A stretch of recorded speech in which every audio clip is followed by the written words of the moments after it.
Sorry? And then the parking. Well, I think if we can put something about reserve the Yeah, or you could delegate it so that it's not.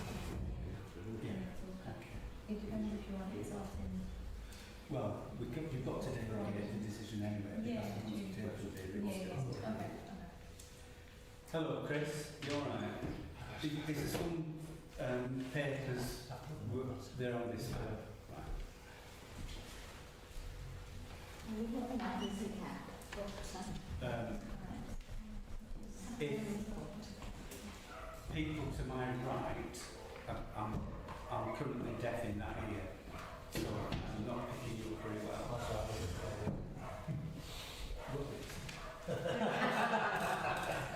Right. Good evening, ladies and gentlemen. Welcome to this meeting of West Craven Area Committee.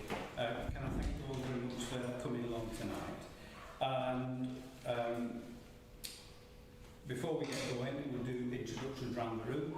So my name is David Whip and I chair the Area Committee Councillor for EB Coates Road. If I go to my left. Thank you, Chair. Good evening, everyone. My name is David Walker, Area Coordinator for West Craven Committee. Hello, it's Laura Barnes from the Planning Department at Pendle Council. Councillor Brian Hartley, Councillor for Barnes Award. So David Hartley for Coates and EB Awards. Hello, Susan Bland, Councillor for Coates and EB Ward. Councillor Lola Whip for Donald's Ward. Councillor Chris Church for Donald's Ward. Councillor John Spencer, I'm here to represent Barnes Town Council. Joanne Eccles, a Committee Administrator at Pendle Council. Thank you very much. Now, I did say before we got going that I'm having problems with my hearing, so if people can speak up, I should be able to hear you. It's better at this side, not as good as that side. We have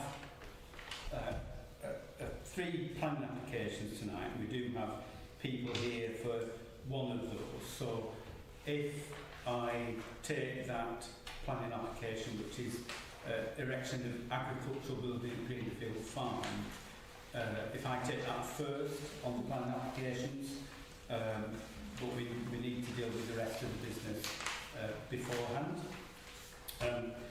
Item 1 is declarations of interest, and this is where any members have any prejudicial pecuniary interests, they need to declare them and withdraw from the meeting. And also, we need to declare any other registrable interests, such as membership of a town council, parish council, anything else of that ilk. So can I declare an other registrable interest on as a member of our Monswick Town Council on item 7, 8, no, I don't think I need to do it on 9, on number 10 as Barlett Town Council, and then on item 12, residents' request for grit bins as member of Lancashire County Council,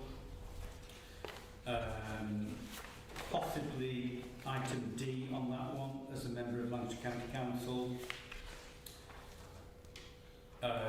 item G on that, County Council again, item H, Lancashire County Council, and item I, Lancashire County Council again. And I think that's my lot. So, Chris? Thank you, Chairman. I reflect those all in connection with our local town council. Thank you very much. Councillor Lawler, other registrable interests Donald's Town Council. on the same ones. Thank you very much. John, I don't think you need to do it, but I'm not right sure actually. Well, I will look at that. So John's here as a member of Barley Town Council, so a bit of an axiomatic thing, isn't it? Okay, are there any further declarations of interest? No. Item 2 is public question time.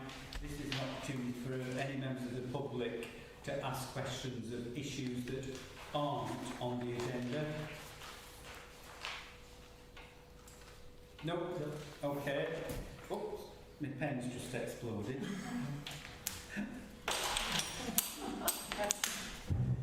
Item 4, sorry, item 3, minutes of the last meeting. Would somebody move those as a correct record? Susan, thank you very much. And seconded, thank you. All those in favour, please show. Thank you.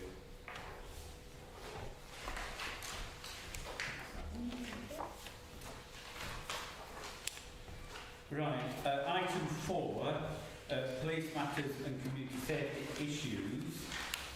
We don't have any police officers in attendance tonight, which I think we are rather disappointed about. There are some items that have come up during the month which are actually noted on the agenda. I'll come on to those in a moment. The community beat manager has been in touch with me yesterday, and for goodness sake, sorry about that, the community beat manager has been in touch, and he says in relation to the first 2 issues that 3 people have been invited for interview, and well, no, it's 2 youths interviewed for incidents near the co-op, and 2 youths in relation to some graffiti sprayed at the bus stop on Station Road, and the community beat manager reports that these interviews involve 2 of the main players, as he describes them, in a lot of the grief that's been happening in the town centre.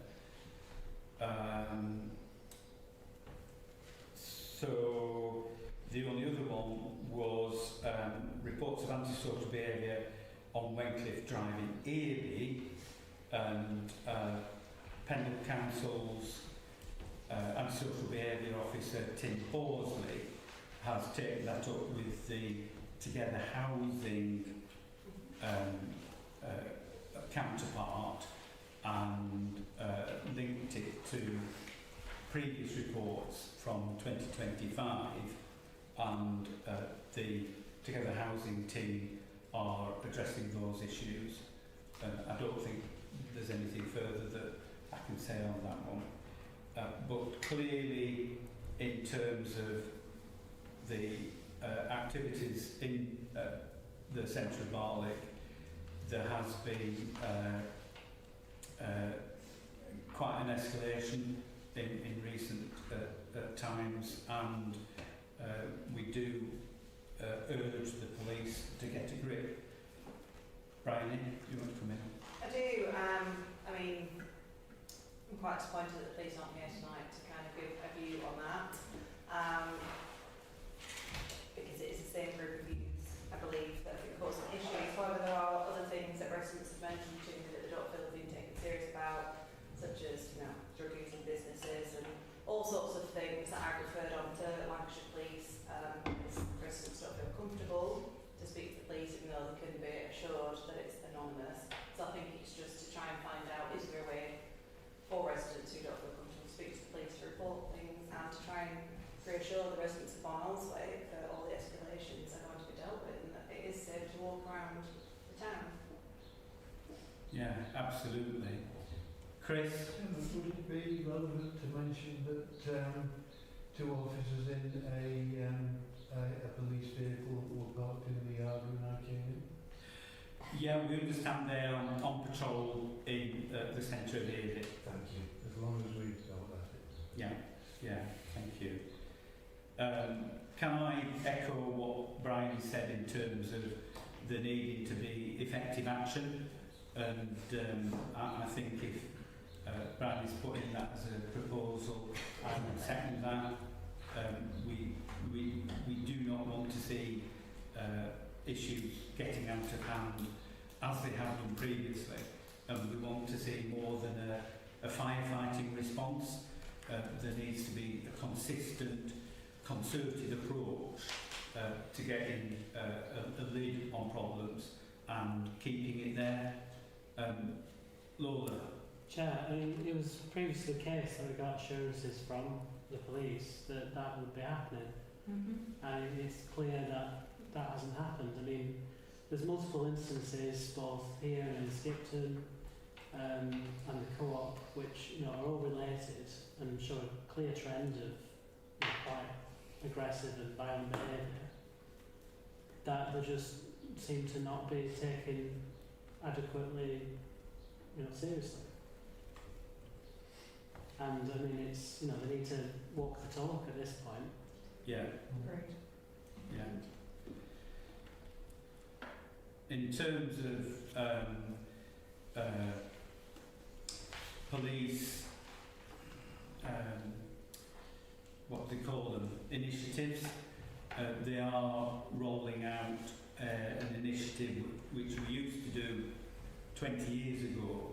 We called it Stay Safe at the time, where they would have a multi-agency response. I'm not able to go into any further detail because I don't have it, but certainly when we did it going back, there was a very good, not a response, but the tactic was very useful in actually addressing behaviours, and particularly in relation to young people, children, young people. So I am hopeful that that is going to be a success again. But as I say, they haven't been doing it for, well, it might be 15 years. They haven't been doing it for all this length of time. And I think, it was a useful tool. It fell into disuse, and we end up in a cycle of going into a downward spiral rather than being in an upward spiral. So I think fingers crossed on that one. There's one, if we want to move on from that, Lola? If we're moving on, I've got an issue to raise on community safety. Go on. I've been contacted by multiple residents concerned about the flags on lampposts. They feel it's intimidating, and they want to take matters into their own hands, but they're looking to us as councillors for what's going to happen with them. I mean, most of them are hanging off. They're unsightly, but I mean, for a lot of people, they're an intimidation tactic. And I mean, I certainly feel quite, vulnerable going through an area that has the flags up on the lamppost like that, because it's a clear sign that some people aren't welcome here. And I think it's dreadful that the county council hasn't taken action to remove them. Okay. So what was we as Pendle Council can we do? Well, I think we can only take it up with Lancashire County Council, but it leads me on to the point that I was wanting to make. So just hold that thought, because I think in Ely there is a very effective way of the flags coming down, in that one day last week we had a lighting column wiped out at the end of Victoria Road by a tanker, and then on Sunday we had a lighting column wiped out by a tree getting blown down and taking the lamp column with it. So perhaps between high winds and tankers they're going to go around all the rest of them and take them down. More seriously, I think if we pass a resolution asking Lancashire County Council to take the action that they should have done several months ago, I mean, the flags aren't there as a matter of national pride. They're there as a matter of you say, intimidating some sectors of our communities, and not only are they intimidating people, but they look a right mess. So, you know, you try and keep the place tidy. We've got excellent teams of litter pickers exercising civic pride, and you've got tatty flags caught up in trees, hanging off lampposts, as you've described, which make the place look a right mess. Later on the agenda, we'll be touching on flagpoles, and I think that we can all be proud of the civic flagpoles that we have with proper Union Jacks on. And I recall Councillor Lawlerwhip when you were instrumental in getting the flagpole in Barlick set up at Fernley Avenue, using it not only for the Union Jack as a matter of course, but also to commemorate various national events and activities. And it was the Red Duster, and it was Merchant Navy Day, the chairman of Barnsley Town Council. Not only that, Chair, but we got the flagpole illuminated to fly the flags at night under the standard procedure rules that the late Councillor Hartley was, you know, trying to push for quite a while, so we got that done in the public realm works that we did. So I think the tatty flags detract from the flags that are being put up by town and parish councils that we should all be proud of. So my suggestion is that we do write to the county council asking them to get the flags down and to really make a difference to civic pride in our area. Yeah? Chair, I mean, I agree with that course of action. However, I know that the Lancashire County Council did have quite a serious campaign to ask them to take them down previously. I mean, failing them actually taking any action, which I think is the very likely outcome, what can Pendle Council do in default? And should we, you know, have a proviso here that if we get a negative response from the county council, this matter be kicked up to policy and resource to executive? Yeah, certainly suggest that. Okay. David? Yeah, sorry. No, Brian was first. No, Brian, Yes. So I had an email for a resident, just because I know you're going to be speaking to, we're going to be speaking to Lancashire County Council. They contacted themselves, Lancashire County Council, and sent me an email thread whose response was, unless it poses a health risk, we're not going to do anything to take them down. And I'm assuming it's probably the same person that contacted you, just to say if they can see, is it 14 from the living room window, they're all caught in trees and everything. So I think, yeah, we could take it that step further. I'm trying to support,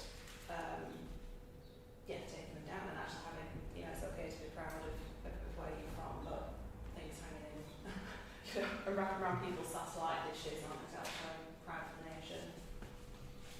David? Thank you, Chair. Yeah, I would probably like to say that I'm probably the most patriotic person in this room. I'm very proud of my country. If people want to put their own flags up, what's the planning procedure? I know that we have from we have, like in Pendle Council, we've got the broomsticks that are attached to buildings on things. I know we've got a very well presented Union Jack down at the Whiskey and Cigar Shop, very well presented, very proud of them. So what, obviously we're going to have people watching this, what are the flags, if somebody wants to put up their own flag outside their own house, what's the planning procedure? Or is there any? Yeah. Laura? There are some permitted development rights for flagpoles. I understand that you can have one flagpole only in a private domestic garden. I can research and find more specifics if that would be useful. I think so, because as chair, I think a lot of the residents would like to fly their own flags, and by having that thing, it would then take away from them being attached to lampposts. Yeah, well, it's certainly the case that there are multiple properties across West Craven where people have a flagpole and they find the Union Jack. I mean, I can think of 4 just off the top of my head in different places, so that isn't a problem, I don't think. No. But if Laura wants to, and you don't have to research it now, Laura. If you want to report back at a future meeting. Just coming back to the issue that's been raised, one of the complaints that I've had, and I've passed it on to the County Council, is from a person that served 2 tours in Northern Ireland during the Troubles, and the multiple flags trigger that person because it reminds them of coming under fire in loyalist areas, and that very, very unfortunate that people are triggered by the flags that have been put up as the so-called patriotic thing. Lola. I mean, that's devastating to hear that it can trigger someone's PTSD like that. I mean, as someone who's been around someone with CPTSD and has experienced like flashbacks like that, I know it can be a very, very disrupting event. And I mean, I can just imagine the sort of difficulties that someone who experiences that would go through, having to go out every day and just have that environment in the street in a place where they never expect it. And I mean, that is just wrong, and I think the County Council is really short-sighted. But on the planning grounds, I wonder, through you, Chair, to Laura, if erecting these flags, I mean, they have practically become a permanent installation. Can we take enforcement action through the planning process?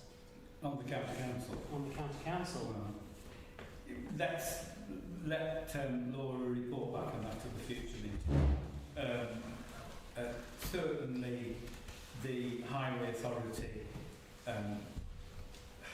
they won't let people put Christmas lights on their lampposts because of XYZ, wind load, risk assessment, all that sort of stuff.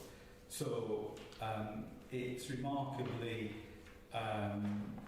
contrary for them to allow indiscriminate erection of flags in the way that they have done. But let's leave it at that. We have a resolution on the table asking the County Council and escalating the issue if we get a negative response, and for Laura to report back on the 2 planning issues that have been raised there. The point that I was wanting to make about the lamppost coming down, the one on Sunday, was that residents reported to me that they'd tried reporting that issue through dialing 999.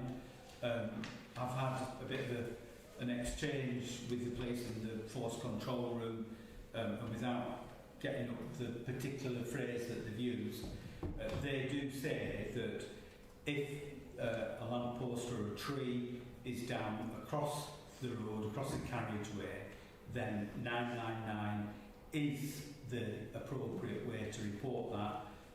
It is an emergency and should be dealt with as such. So if any residents are listening to this and picked up that they weren't responding to the 999 calls, they certainly should have done, and that is the advice that they should take.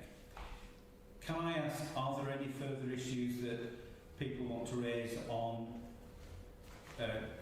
police or community safety matters? If not, can I draw that thing to a close? I think we've got several resolutions there to carry on with. So we're going on to item 5, planning applications, and I mentioned, sorry, John. Chair, could you, for the benefit of the public, just explain my voting rights in this item? Sorry. For the benefit of the public, could you explain my non-voting rights? Okay. Co-opting. All right. So, as a co-opted member of this committee, Councillor Spencer can move and second things, but he cannot vote. It's only the elected members of Pendle Council that can vote on issues. So when he don't vote, it's not that he don't want to, but he's allowed to. Okay? Thank you. Yeah. Very good. Right, we're going to go on to the application for an agricultural building at Greenfield Farm, Greenfield Lane, Barnoldswick. We do have a report in front of us, which I'll just get in front of me. The application is to replace a silage clamp, if that's a technical term, with a building to house stock. I'll just draw attention on page 8. There is a mistake in the recommendations. Paragraph 8 on page 8, it says in accordance with F. And am I on the right one? No. Well, it's a different one. Oh, sorry. I am on the wrong one. Yeah, apologies for that one. Right, it starts on page 10. The report sets out that it's a replacement for an existing building. It sits well with the rest of the buildings on the farm, and it's at this point that I refer to the fact that Greenfield Farm is the exemplar of a farm that I hold up and say it into scrapyard in the surrounding areas. It's very well maintained, cared for to the nth degree, and I'm always proud to say that Greenfield Farm is one that doesn't look like a scrapyard. So that doesn't dispose of me one way or the other in terms of planning applications, but just give the opportunity to say that really. So there is a recommendation which is to approve with various conditions. I can see Laura wanting to leap in, so we'll hear from the planning officer. Thank you, Chair. You'll see in the original report, the recommendation was to delegate grant consent. We were just waiting for some more information on the drainage and to hear back from the lead local flood authority. But we do now have that information, so we can put some conditions on any decision notice, and that changes the recommendation. So it is now for approval. The lead local flood authority have responded and they've withdrawn their objection. So there's a set of conditions in the update report. Very good. So the recommendation now is to approve. I will move that. Seconded over here. Any further comments? If not, I'll put that to the vote. Those in favour, please show. Thank you very much. That's carried unanimously with John Spencer unable to vote because is here representing Barnoldswick Town Council. So the planning manager will be issuing a decision notice in due course, but planning permission is granted. Thank you. Okay, we're going to go back now to the first one, which is where I said there's a mistake on page 8 where it says F instead of the. We did have a site visit prior to this meeting at tea time, and this is for the extension of the cemetery at Gill. Can I hand over to Laura? Yes, thank you, Chair. There is an update report which members will have received earlier today. I'll just read out the summary. It says the amended plan, which is relating to car parking, provides acceptable parking provision to accommodate the proposed extension of the cemetery. Consultee comments are awaited from the Environment Agency to the groundwater risk assessment, and additional publicity has been carried out to ensure that the golf club are notified of this development. I would just say that they have until the 9th of April if they want to comment, so that's the reason we're not able to determine the application this evening. As detailed in the report, groundwater risk is a matter that is also controlled under the Environment Agency environmental permitting process. Separate to the planning process, it is recommended that the approval of the application and any conditions necessary is delegated to the Assistant Director for Planning, Building Control and Regulatory Services, subject to the confirmation that the Environment Agency have no objection and consideration of any further comments received within the extended publicity period. And there's a set of conditions, including some from LCC Highways, which have been put into the update report. Okay, thank you very much, Laura. This clearly is an application that's been made by Pendle Council, and we are Pendle Councillors apart from John. Automatically comes to committee, can't be dealt with under the delegation scheme. I think there are some issues around the edges of this application that we're not particularly happy about, and if I pick those off one after another. First of all, I understand the County Council is satisfied with the car parking that is now proposed in the overflow car park, and that can be dealt with. However, it appears to us on the site visit that a more efficient layout could be achieved if people were so minded. And I want to ask Laura if it is possible for us to delegate grant consent, but subject to the possibility of changing the detail of the layout, so long as the number of spaces and the other issues aren't going below or beyond what the County Council are requiring. And how would we do that? Yes, Chair. I think there's an opportunity to request an amended plan, which, if you wanted to, that would be done in consultation with the Chair. So if you wanted to have a look at an amended plan and then delegate the consent to Neil, that would be a possibility. At the moment, as it stands, the update report includes a condition for the amended parking layout, which shows 21 spaces with a separate turning area. And I did just need to mention as well, there was also the suggestion of a further condition in relation to the surfacing of Gill Lane. I don't know if you want to deal with that later. Yeah, I'll deal with that separately. Okay. Yeah. Yeah. So yeah, I do think it's possible to delegate grant consent subject to an amended parking layout. Thank you. David, Councillor Hartley, do you want to comment about Hearse's? Yeah, thank you, Chair. Yeah. So as you have the layout there, you have a turning point for the hearse.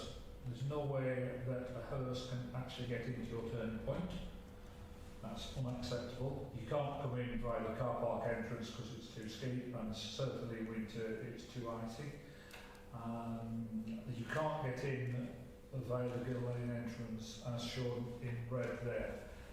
So you have no access for a hearse to get in there. That's one. Can I mention the layout, Chair? Am I allowed to mention the layout? I don't know if anybody can see this, but it looks like somebody from the council has left their copper stain on the plan. David, Yeah, but David, let me just interrupt you at that point, because obviously these plans have been drawn up by a consultant. I don't care. They're it's not a council copy. No, stain. no, right, okay, it's a consultant copper stain then. Yeah. I take that back and Yeah. rephrase it. It's a consultant copper stain on the map. I don't think it fits in either with the previous Gill Cemetery or the churchyard or anything else in the area, apart from maybe a golf green on Gill Golf Club, which is probably what that bit is at the bottom there, an additional 19 though. I think that it needs to go back to the planning board or given to a different consultant who can actually come up with something more relevant. I don't think your consultant has any idea, to be honest. So yeah, that's my view on it. So you can't get Hursley for one, and for two, it's an horrendous layout. Yeah. For us looking from a funeral director's point of view, and an aesthetic point of view. And I don't think you need to declare a prejudice. No. In terms of the hearse, I think the suggestion that we're just making does address that issue, because the hearse is... The hearse can only get as far as there. Yeah. So there, that's it. That's as far as the hearse can get. Yeah. The layout internally will need to accommodate maintenance vehicles which will be able to access The top has to do. the steep bit. Yeah. In terms of the consultants, I think most councillors around the room know my view of their quality and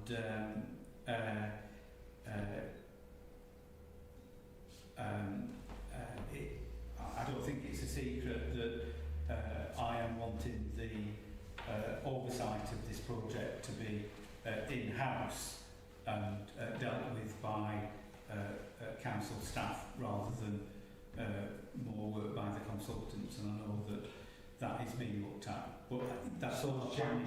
That's not a planning issue. Would we be able to propose for that to come back Well, from planning to us? my suggestion is that in both the car park layout and the layout of the cemetery itself, that we put the condition on for a revised layout to be agreed, and I think that would be in terms of the David Walker side of the council coming up with an alternative layout, and then that being agreed by the planning side. And I think we want to delegate approval, but with that proviso in place that we do have a revised layout that is acceptable to the local planning authority. Laura, are you comfortable with that? Yes, Chair. I think if you wanted to change the recommendation to delegate grant consent subject to the approval of the parking layout and the cemetery, it's up to you if you'd prefer to see that and to have some oversight of it. Well, I mean, I don't want to slow the job up, but I think that there has to be some member oversight to ensure that there's a sensible plan, not a coffee cup stay. Okay. Yeah? Yeah, we can work Okay. that into it. So it's to the chair and to yourself and... I think in consultation With- Yeah. Yeah. So, consultation, we haven't finished yet. Oh, okay. The next issue that is of concern is that, well, in the report it says that the new cemetery extension is accessed from Gill Lane, but that's not correct. It's actually accessed off Gill Fields, which is off Gill Lane, and on Gill Fields, when we put the overflow car parking in the 1980s, we accessed that off Gill Fields. Subsequently, Pendle Council did surface the stretch of Gill Fields between Gill Lane and the end of the car park. More recently, that had fallen into disrepair, and we persuaded Mr Walker to pay for the potholes to be fixed, which he was joyful about. And I mean, it's not in perfect condition, but we're going to have construction vehicles going over that during the cemetery construction, so it's going to get a hammering.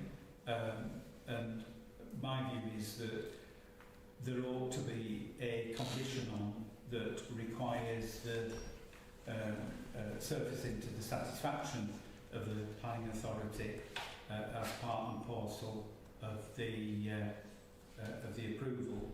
So I do have a form of words, which is that within 2 months of the commencement of development, a scheme for the surfacing of Gill Fields, including the extent of timing works, shall be submitted to and agreed in writing by the local planning authority. This resurfacing shall be complete prior to the first use of the cemetery, and the reason being in order to ensure any damage to Gill Fields is repaired and there is a suitable access to the cemetery. We've got that from the planning manager, and I think that would cover that aspect of it. Okay. Laura? Just to confirm then, so the application would be delegate grant consent subject to the approval of the parking layout and the layout of the cemetery to be agreed in consultation with the chair. We need the Environment Agency response to be satisfactory in relation to land contamination and to do with the water course. And we would also like to add an additional condition about the scheme for surfacing of Gill Fields. Yes. Right. It's a bit like that Gaisley, you've got to remember each bit after you've had it on. Councillor Lutherwip. Chairman, at the last full council meeting we passed a resolution to become a cooperative council. Why then, for this scheme, are we insisting on consultants when the people we should be consulting are the users of that cemetery, and the people who use Gill Church and love the surrounding area? I mean, to say we should go back to the drawing board and just have member oversight, I think is very short-sighted. I think this is an asset that will last for generations in Bonalswick, and we should really be having a proper consultation event to get a clear idea of the values people want in the cemetery, what they think it should look like, and actually engage with the users and the potential users and past users of the current cemeteries to actually deliver a scheme and design which matches what people expect. Okay. And I think it's unfortunate that hasn't been the case, to be honest. In terms of planning, I mean, and I just think that what is the rush with this? Why do we have to? Why are we saying we just need a member to be looking over it? Why can't we go out, get in situ to come in and actually do a proper engagement process? Because this is something which the town will have ownership of as a public asset, which should be properly thought out. And I don't think consultants can do that. I don't think officers by themselves can do that. I think that is a collaborative process with the users, with the people of Bonalswick. Yeah. And I think that's what we've had, just serendipitously, because Councillor Hartley happens to be a funeral director. However, no one least of all me, is insisting on using consultants. You know, I have said I do not want the consultants to have anything further to do with it. But I am anxious that we get this approved in order for progress to be made and actually doing the work on the ground.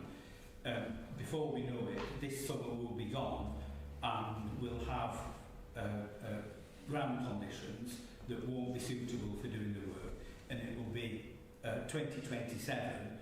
We do need to get on with these things. We can't leave them forever and a day.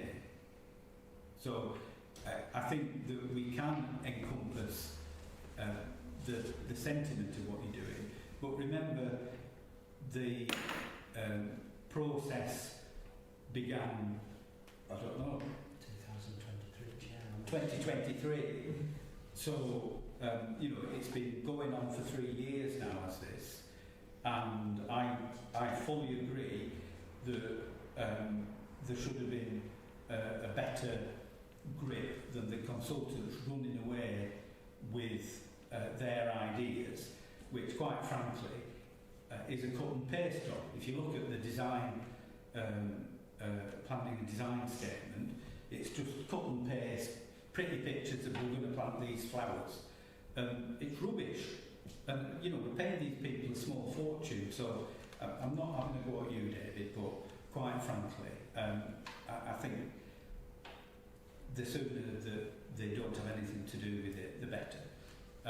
However, we sat here as a planning committee determining the planning application, and I think we can do it in such a way, we get a revised layout, we make sure that that is appropriate for users who, you know, we have fortuitously experts in the room, and we need to listen to them, as you were saying, to ensure that we get the best layout that we possibly can. I'm not saying we should listen to experts, although yes, their opinions are valuable.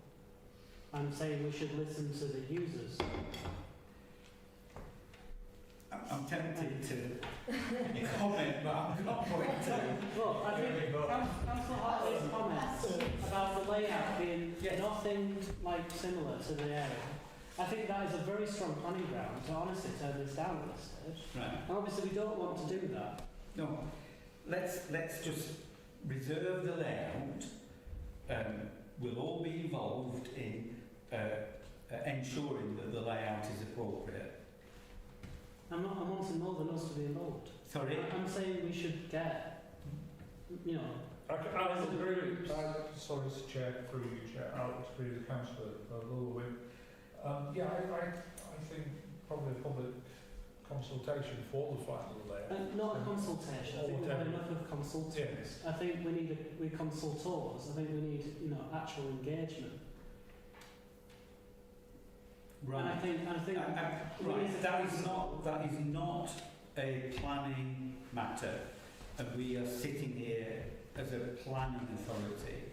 The issues that you raise are for other parts of the council, for people with different hats on. Well, that's that bad. So I'm going to close that down at this point, because I don't think it's an appropriate way forward.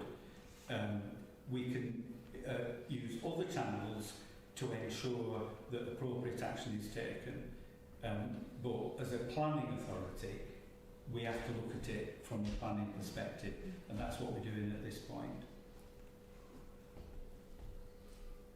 So can I move on, because one of the issues raised by a neighbour, the neighbouring landowner, was the boundary treatment. And you'll see in the report that the neighbouring landowner would prefer to see a wall down the shared boundary with their land. The feeling, as when we were on site and listening to Councillor Church the other day, because they weren't able to make the site visit, is that it would be more appropriate to have the hedge treatment as is set out in the application. So can we consider that for a moment? Do we feel that the neighbouring landowners' point of view about a stone wall would be appropriate or not? Chris? Chair, is there any reason given other than just the aesthetic difference? Because I, as we've said already, would always favour a hedge over a wall. I would always favour growing things wherever possible. Now, if this neighbour has a particular case, other than it looks different or whatever, then I would certainly like to hear that. Whether or not we decide on that basis, I don't know. But I would certainly like to hear it. Do you have any information on that? Well, I do, because I've been through all the comments on the planning portal, and essentially it boils down to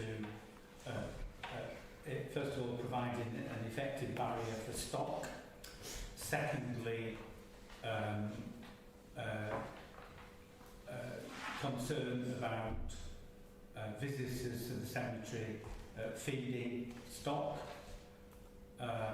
and thirdly to do with the maintenance of the hedge in future years and how much burial space could be taken up by that maintenance. So on the first point, I'm sure that there'll be an adequate stock fence as there is at present.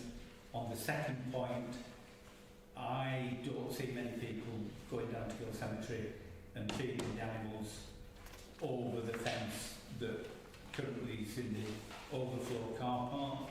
In fact, you know, I don't think it happens much. And then thirdly, in terms of future maintenance, I'm sure that the hedge can be maintained in an effective way through the strip of land adjacent to it in the cemetery itself.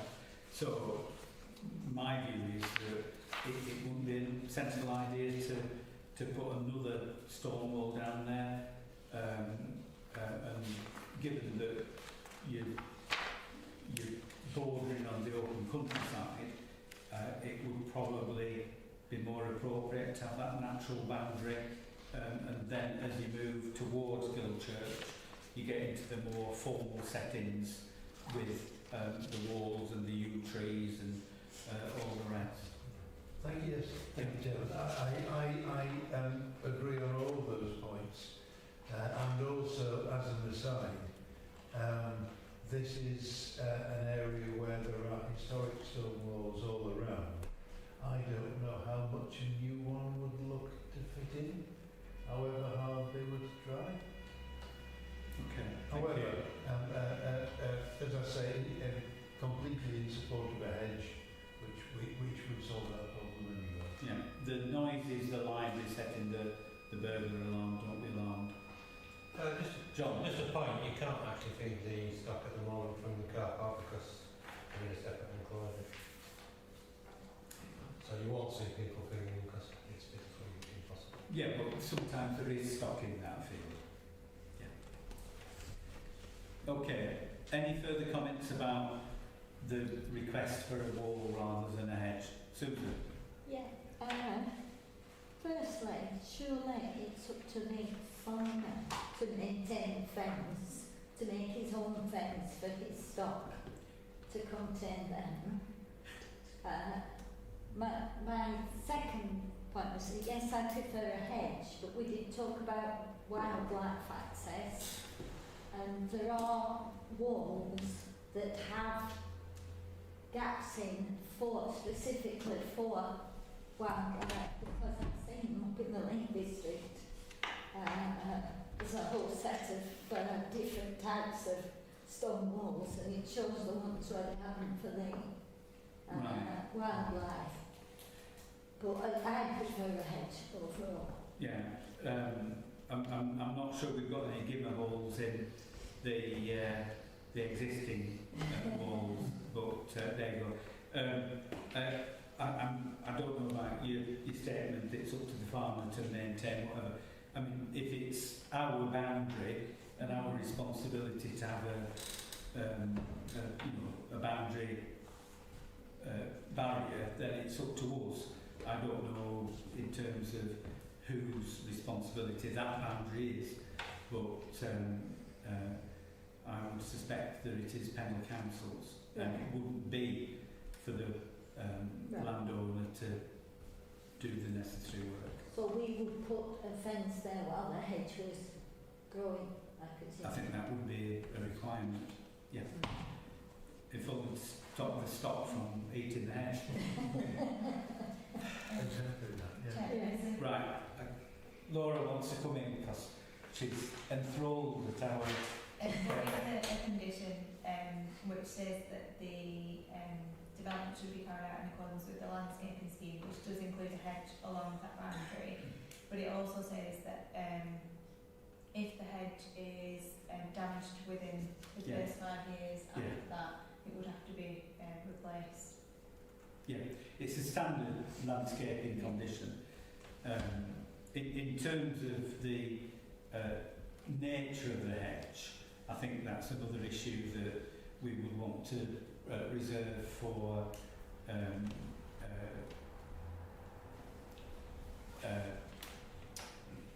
determination, you know. No, we've got a scheme that Yeah. is fully...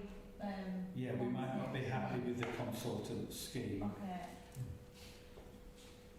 So the condition should So have been as it is. submit a landscaping scheme to SATA, to the Right. local planning authority, rather than Yeah. accept the scheme that they've drawn up. Fair enough. Susan, And can we just settle that one? Are we content with that as a condition? Is that to do with it? and it also needs to be safe. It also needs to be safe for the livestock. Well, yew is a traditional tree in churchyards, But not safe for livestock. but it is also poisonous, Yes. or at least the whole of For the tree. some species. Yeah. Okay, if we reserve the condition, we can determine what species are in the hedge in due course. Mhm. Yeah. Are there any other issues? No?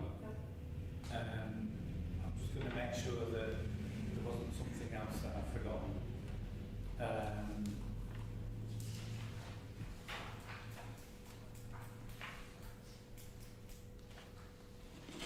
No, I think we've covered the ground there. So, without Laura going through the long list again, are we prepared to vote on this? So the recommendation is that we delegate grant consent subject to some of the conditions that we've got in the report, subject to the long list of stuff that we've just gone through. Are we okay? I would move that as a proposal. Is it seconded? It's seconded over here. Can I see those in favour, please show? Well, that's 5. Anybody against? No. An abstention. Okay. So that's carried. Delegated grant consent. If there's an objection comes from the cricket club, from the golf club, sorry, it may be that it chips back to committee in any event. And obviously, if there's an objection from the Environment Agency as well. Good. Can we move on to the next one, please? Thank you very much. Thank you. Yeah.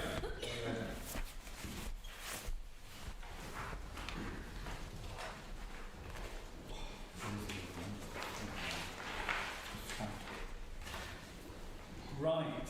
The next application is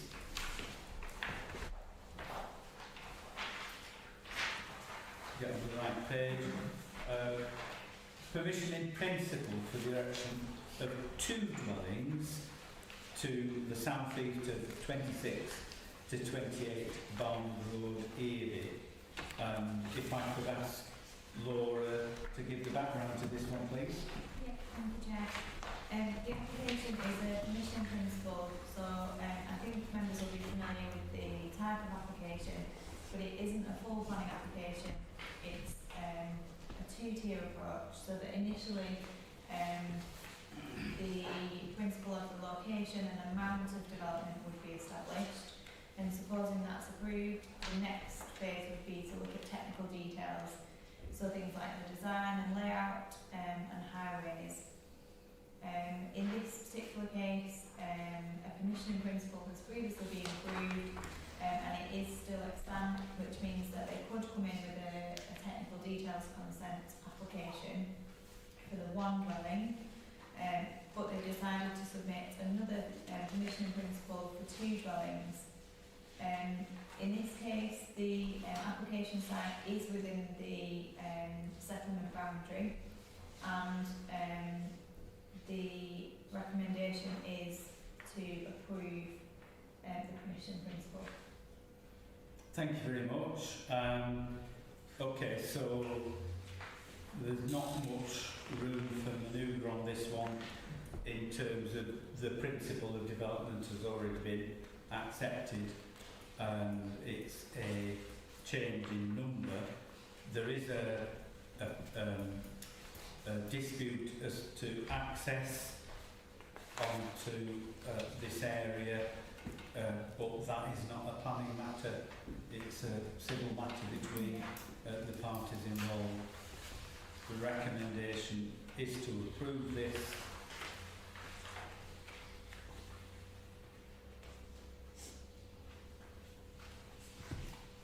Move that we approve, Chair. Moved that we move, seconded. Any comments? Those in favour, please show. Thank you very much. Anybody against? No, that's carried. Thank you. Moving on, we have got notification of one appeal that has been allowed, and this is where, thank you, this is where planning isn't asked, because the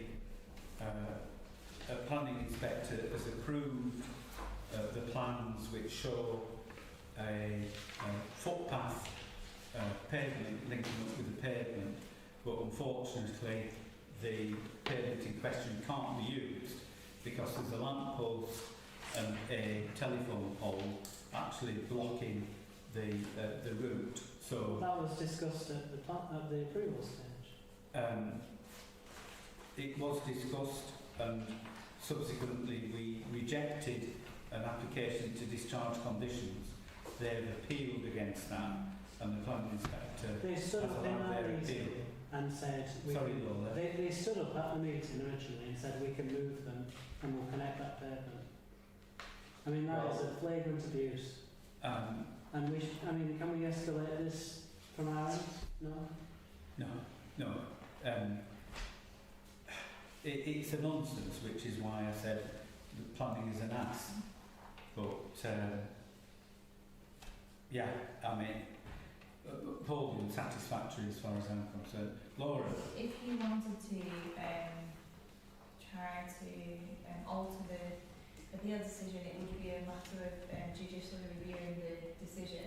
So you would need a point where the inspector has erred in the law. As far as I'm aware, we don't believe that that's an issue here. And I don't think we've got... Well, I mean, we can't, surely the inspector can't discharge the conditions if the conditions haven't been met. But, yes, they can. In allowing the appeal, they have, effectively. Yeah. Is that not contrary to the planning? I don't think Laura's able to say.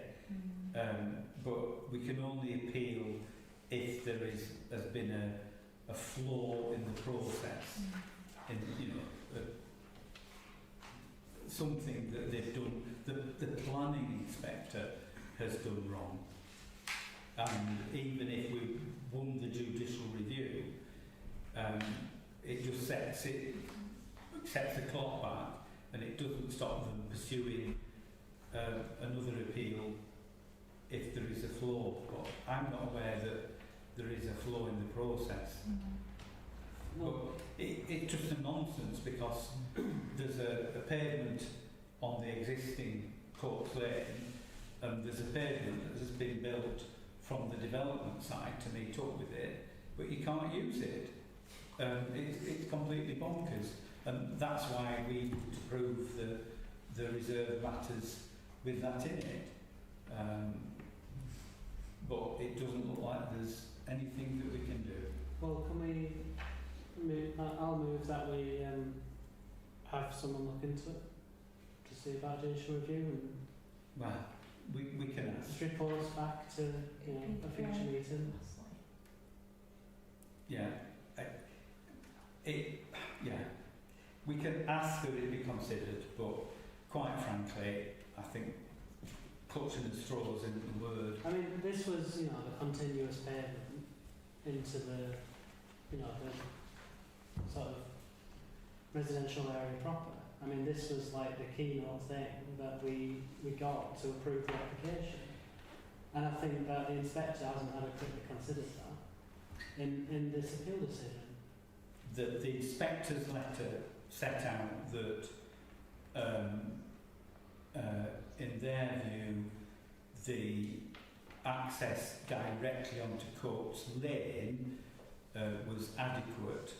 The lane was quite enough that people weren't putting themselves at risk by stepping out through the wall.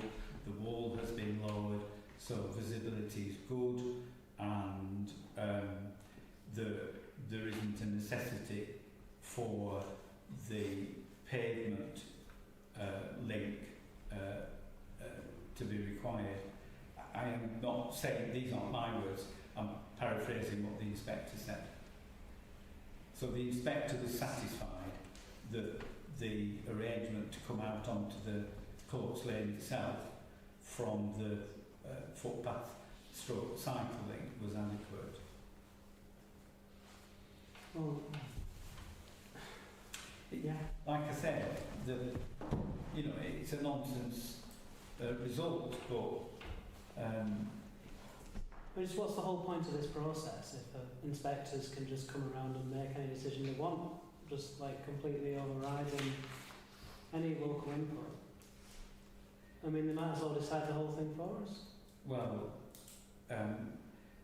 I think you're fully aware that the government Planning to do it. planning to do just that, and there won't be any effective scrutiny by local planning committees whatsoever. So, you know, planning inspectors and the like will rule the roost. Honestly, I don't think we can pursue this. If the committee wants to pass a resolution, we can get it looked at, but we're not going to get anywhere. So I'm in your hands.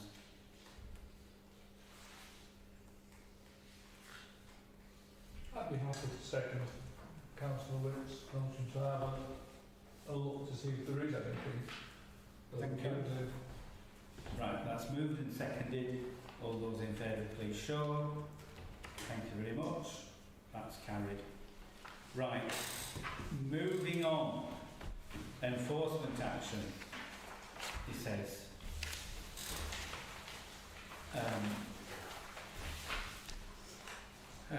What a shame.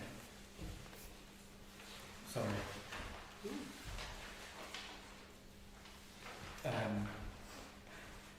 Sorry, that reference is to the planning consultant who left, but is the applicant in respect of enforcement matters detailed on here.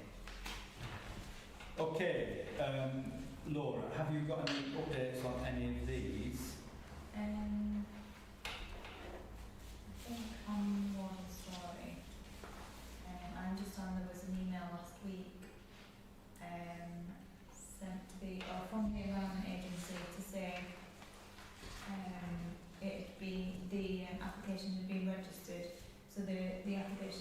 required to get a permit from the Environment Agency.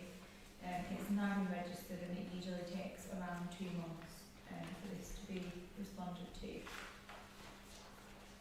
So hopefully that would give us some time scales for that one. Okay. So this is the permit that was applied for according to the applicant on the 15th of January. Yeah, that's correct. So it's been 2.5 months since 15th of January, and we've got another 2 months, and then, yeah, you get the drift. Okay. Can I ask, in terms of the land at the junction with Green Hills Lane and Gisborne Road, there are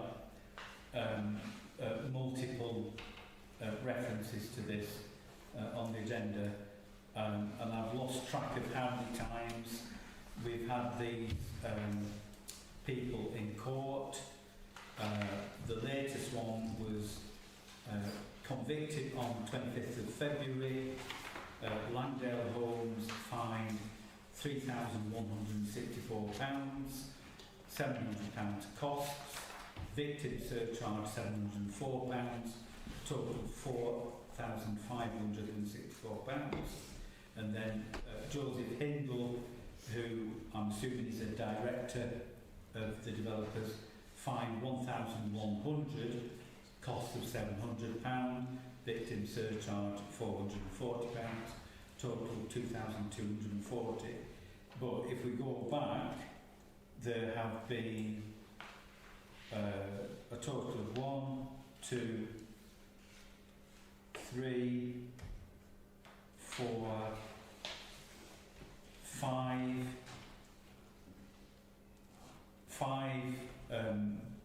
court decisions fining the company or fining directors, and yet we're getting no progress whatsoever on resolving the outstanding issues at this development, which is now called Lane Ends Close.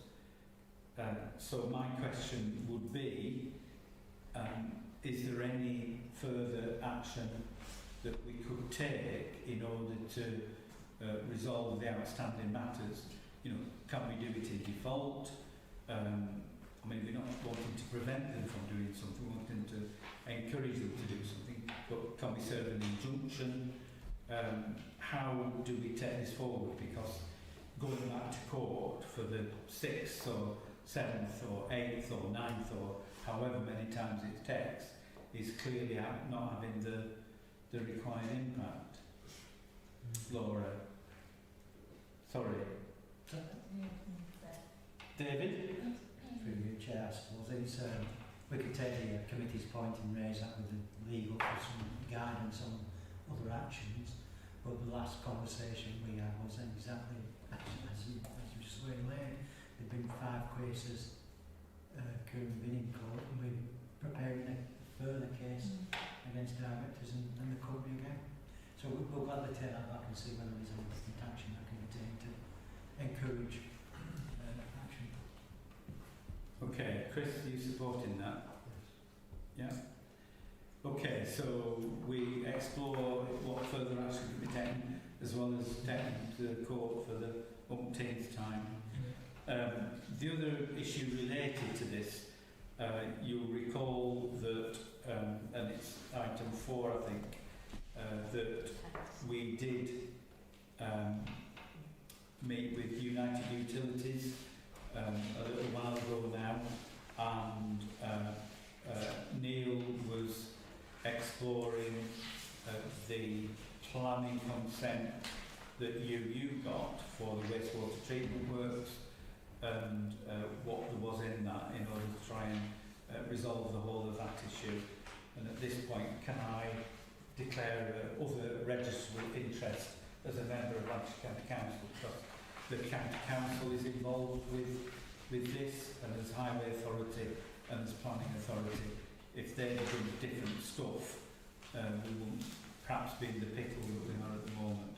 Lola? Would there be other registered interests in return to Glenelg Town Council being a landowner adjacent to the site? No. No. No. No. no, I don't think it impinges on the county council's ownership. Okay, so I'm on that one, if I can suggest that we do push for a substantive report at the next meeting, setting out the county council position, the options to take this forward, and involving the highway authority in those discussions, so that we can get a holistic view. Yeah. Items 5 and 6, the flooding issues on Broadway Lane. I was there on Sunday and Monday, and although the flooding wasn't across the road, it was clear that the water is not draining away, and that something further is going to need to be done. So if they're wanting to just regularise the position as it stands at the moment, that won't wash. And then lastly, land to the rear of the Greyhound. Didn't manage to get up there, but it does say work due to start mid-March. Laura? There is an update. The enforcement officer visited earlier this week, and unfortunately it has been pushed back because of the bad weather, but it is expected to have happened today. Right. So hopefully next month we won't need to discuss that one. Okay. Well, I'm sure Councillor Church on his way home can check this one out. Yeah. Not going to Graham and then to the rear. Okay. Anything further on enforcement action? If not, can we go on to the area committee budget? And you recall that we agreed at previous meetings to earmark the programme, the area committee budget for this forthcoming year, and anything that we carried over to support the Pride in Place Impact Fund. Today, together with Ryan, dealing with the Impact Fund, I've gone through in meticulous detail, sorting out the way in which everything can be funded. So, there are some schedules in front. On that one there. So, as well as agreeing the recommendations in the report, the proposal is that of the balances that we've got remaining from this last financial year, that we allocate the funding as set out in the schedule. So it's towards the Heritage Trail project, the pump track project, the wheel park project, the war memorial project, and the changing rooms and toilets at Ely Memorial Park, and that from next financial year's budget, the allocations, the 6,000 for the Electric Park Sculpture Trail, the 10,000 to the Town Square Performance Space, that we de-allocate £161 from Scheme 49, which is the footpath to Church School, which we've got 500 quid just sat there doing nothing, for the pump track. Further allocations for the Town Square Performance Space, and for the pump track, a further £418 be allocated to the Salterford War Memorial Scheme, £574 for the toilets from both AB and Calbrook and Suffolk allocations, and a further £175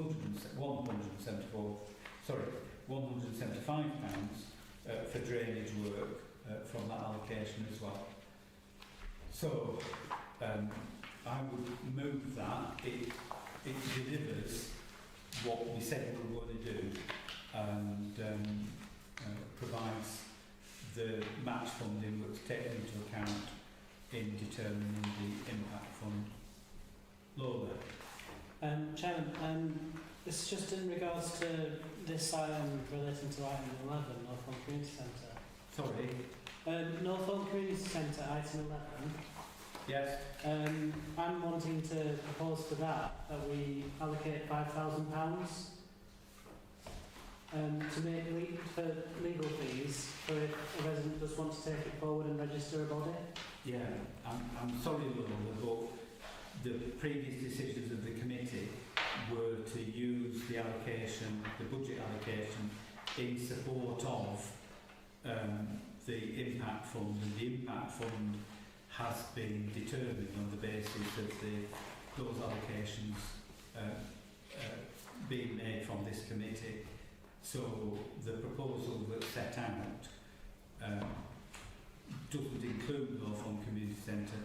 If you recall, we had asked for the community centre to be a project within that programme, but because of difficulties in getting the town council to take it on, we weren't able to include it. But and if so, you do read the item 11 report, yes, there is a way forward. Yeah. It would just require some seed funding for a community group to yeah. get the legal counsel to set up a cooperative. Well, we do have other funding available to us, and we're going to come on to that in a minute, which is item 9. Okay. Right. So I'm moving the set of figures as set out, which does leave some change in some of the programmes, but not a lot as far as Barley is concerned.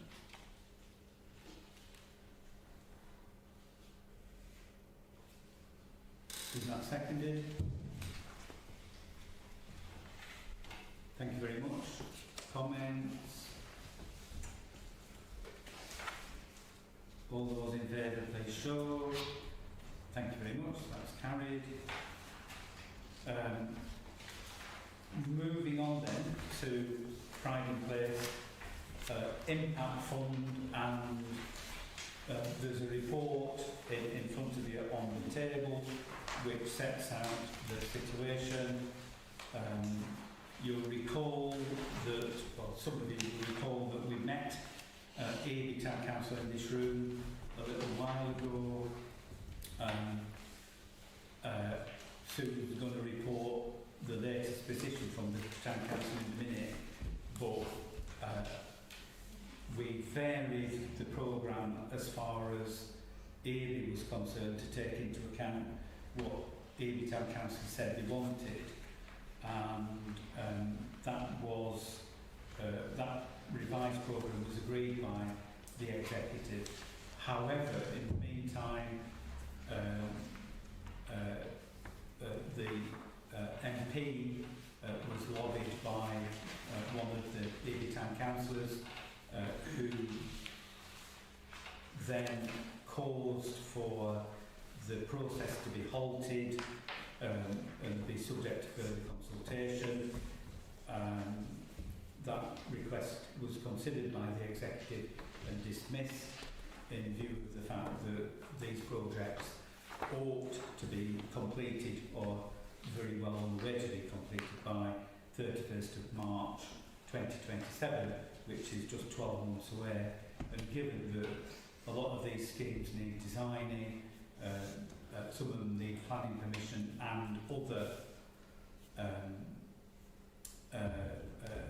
statutory procedures like footpath diversions, there isn't really any time to lose. So the executive agreed to approve the whole of the projects in each of the 5 areas. However, because the government had only paid over £750,000 of the 1.5 million, were unable to give full financial approval to the schemes in the bottom half of the list. And so we've got 2 sets of schemes, one for Burnholswick and Salterford, one for Eby, Culloch and Suffolk, and there's a line drawn across them where the funding runs out, the £750,000 from the government. I understand that the Ministry are due to pay over the second half of the funds within the next 4 weeks or so, and the full financial approval can then be given to the whole, excuse me, the whole kit and caboodle. In the previous item, my voice is giving away now, in the previous item we agreed the match funding that's set out on here, which was a determinant in prioritising the schemes that were put forward. So I think there's not a lot more for the area committee to do at this point, apart from ask that our officers, Pendle Council officers, get on with the necessary design and preparatory work, including submitting planning applications and any of the necessary regulatory requirement, if I can put it that way. Does that sound straightforward, Joanne? Thank you. Right. Can I bring Susan in first, John, who can update us on the AB Town Council meeting from last night? I went and sat through the whole meeting last night. Project, please. I went and sat through the whole meeting last night, and they made a resolution that they weren't going to submit the applications for their projects in the first half of the funding because they wanted to wait for the outcome of the complaint to the Minister by the MP and other bodies. Apparently some people wrote straight to the Minister. So they weren't agreeing the match funding. They felt that they could repurpose some of that elsewhere and do some of these projects differently.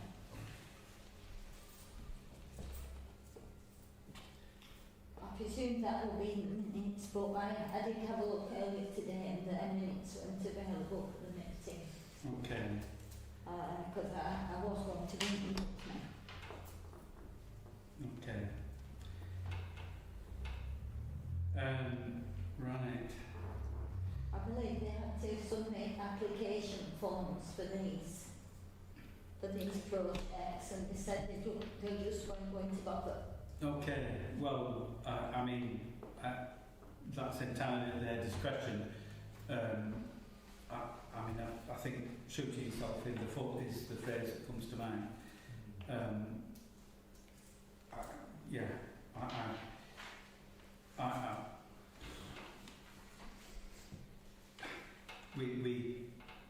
We amended the programme to boost the EB Town Council projects, and once they withdrew their requirement for CCTV, it allowed us to reinsert some of their schemes back into the programme. I thought we left this room with an agreement that they got what they wanted. So all I can say is that the funding is there, and if it isn't used for the schemes that they put forward, I'm not quite sure, but there were another, got it written down here somewhere, there are another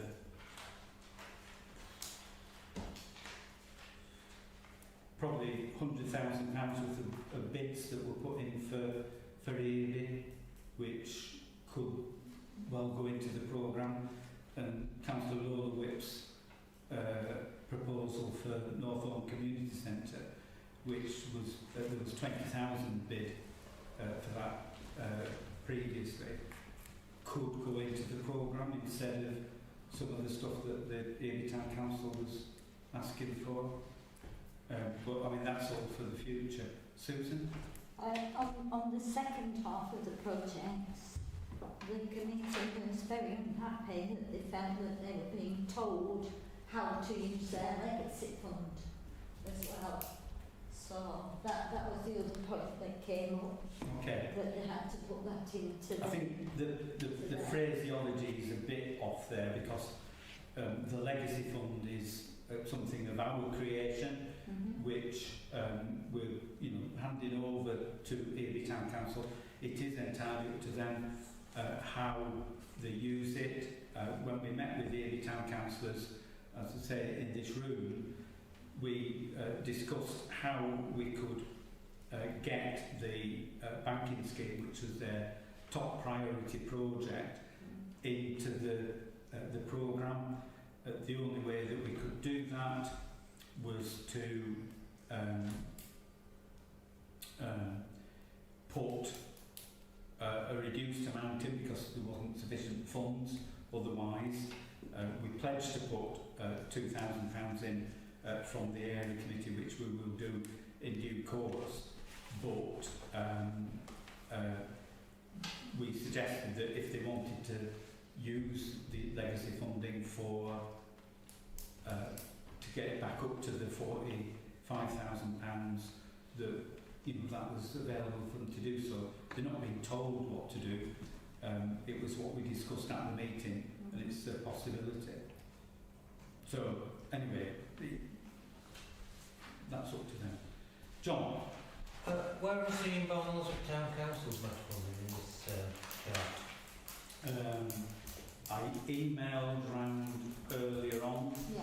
John. Right. It's not in this schedule. Oh, yeah. Well, it's not in the schedule that I put there because that's the Town Council. So the Barnsley Town Council. So this match funding that you're showing on here is just area committee match funding? No, the match funding on there includes Barnsley Town Council match funding as well. The match funding on the other one, that sheet there, that's all area committee. Okay. So with the Town Council budgeted 26,500 towards impact fund match funding, and at the last Town Council the agreement was, the resolution was to deploy that match funding across the programme towards specified schemes, and that's what Ryan has done. I had a figure of £10,000 in my head. Sorry? I had a figure of £10,000 in my head. No, the budget included 26,500. Right. And the resolution at the last Town Council meeting was for that to be used against specified projects, which were, I can't remember off the top of my head, Chris's, it was your resolution. I think it was pump track, wheel park. Sculptures. Sorry?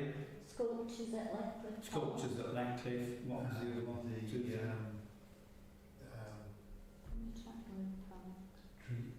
nursery. That's not No, on here. tree nursery. Oh, it might have done, I don't know. Just let me... No, there's only on this spreadsheet. There's from Town Council. There's the sculptures, wheel park, and the pump track, and that's all that's on here for Parley.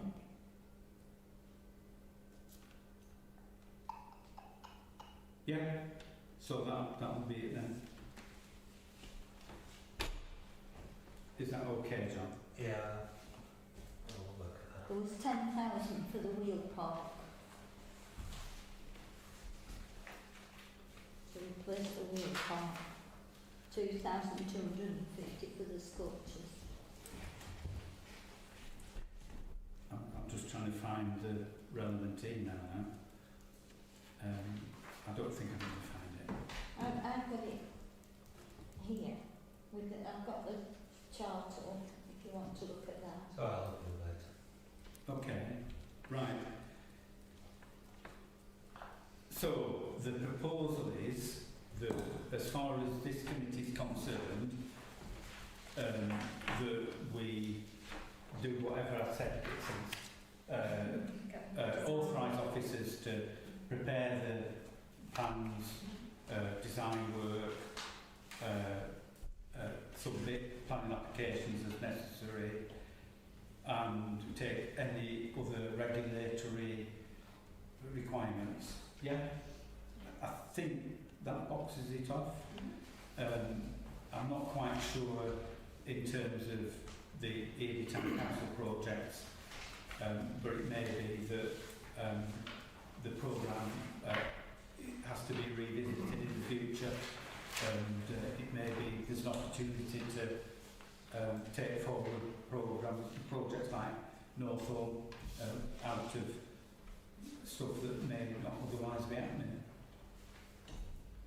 Yeah? Good.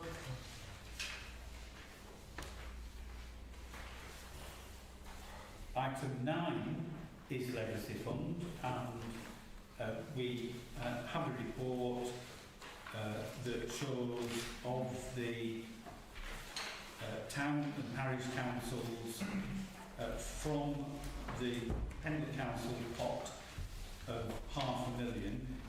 Balmoswick Town Council will receive £28,300, Ely £12,200, Culbeconsult 4,500, Salterford 4,300, and those allocations are intended to be spent on one-off projects that can be considered to be a legacy of Pendle Council. And the area committee's allocation based on electorate, which is the proxy for population, is £48,090. If we follow our usual process of splitting the money up on population, 50.4% of that funding would go to the township of Balmoswick, 24.8% would go to EAB. No, I'm sorry, I'm getting wrong here. 50.4 would be Balmoswick, 24.8 would be EAB, 13.3 would be Courts, 6% Culbeconsult, and 5.5% Salterford. So if we go through the figures, that comes out to something that's a bit lumpy. My suggestion would be, I can't find the piece of paper now, but my suggestion would be that we allocate from the area committee, we earmark £12,000 to EAB, £3,000 to Culbeconsult and Salterford, and the remainder to Balmoswick. But those are earmarked allocations rather than, sort of, we're not dispersing the money at this point. So can I move that as a starter for 10? I'll second that, and just the follow-up then is how are we going to determine projects? Sorry, say again. I'll second that, and the follow-up is how do we determine the projects for the area committee side of things? Well, there are two projects that have... I've certainly got one in mind. Well, Northall Community Centre. I wasn't really thinking that for this. Right. Sorry, I'm a bit lost. Are you're allocating match funding from your area committee budget to these Well, those are the proportions Yeah. of electricity in each of the different areas, Yeah. um, Yeah. which arrives at just short of £3,000 for Yeah. Culbrook and Suffolk and Salt. But those are figures And coming just out short. of the area committee budget. This is the legacy fund, Yeah. £48,090. Yeah. What I'm proposing, and it's been seconded, is that rather than slavishly follow those percentages, that we allocate or earmark £12,000 for projects in year big, or project in year big, £3,000 to each of the two small parishes, and the remainder to Ballorswick. It means Ballorswick doesn't get £30,630. I think it gets 30,030. So Ballorswick is slightly disadvantaged to the tune of £600 as a consequence. But it just makes it easier. 12,000 for EV, 3,000 Salford, 3,000 Culbrook and Suffolk, and the remainder Ballorswick. Basically just saying, as a guideline, these are the kind of expected outputs Yes. per area for our area committee allocation, not necessarily match funding. No, this is, I mean, the use of this funding is to be determined. We've fully funded the match funding for the impact fund from our budget, and there's a little bit of change left in our area committee budget. This is entirely separate. Yeah. Right. So the earmarked allocations for each of the different areas is 12,000 EB, 3,000, 3,000, and the remainder. Can we put that to the vote? Those in favour, please show. Thank you very much. Joanne? No, it's fine, I can talk to David because I don't understand what was here. Pardon? You're actually... No, it isn't, no, that isn't that bit. Those are the allocations for the, Legacy fund. yeah, Yeah. from the parish, Yes. to the parish and town Yeah. council. Yeah. But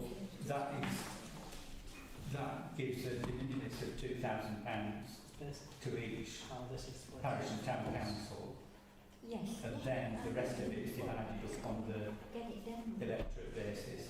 Ah, So those the figures are higher. Yes, because this starts... This is EV 12k, Salterford 3, Culbrook and Suffolk 3, remainder Barley, and it's, I think it's 30,000. Yeah. Yeah, correct. That's fine. Right.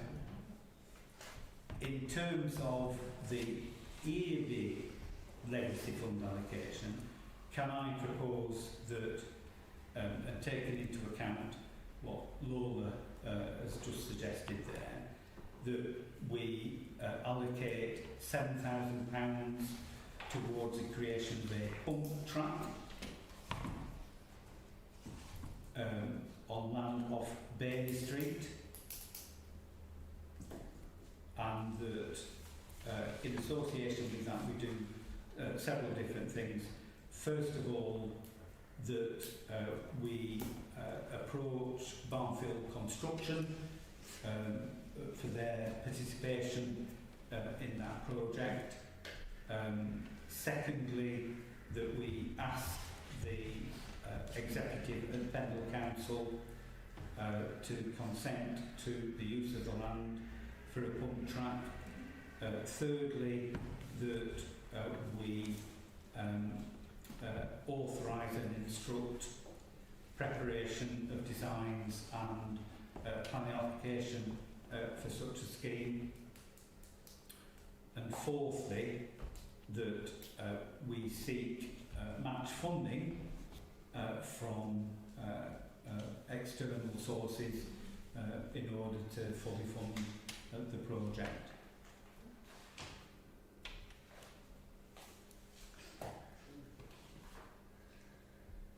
David? Sorry, my head's so like cabbage, so much. Yeah. I'm struggling. Okay. Susan? Yes, I agree. Very good. Moved and seconded then. Are we all in agreement with that?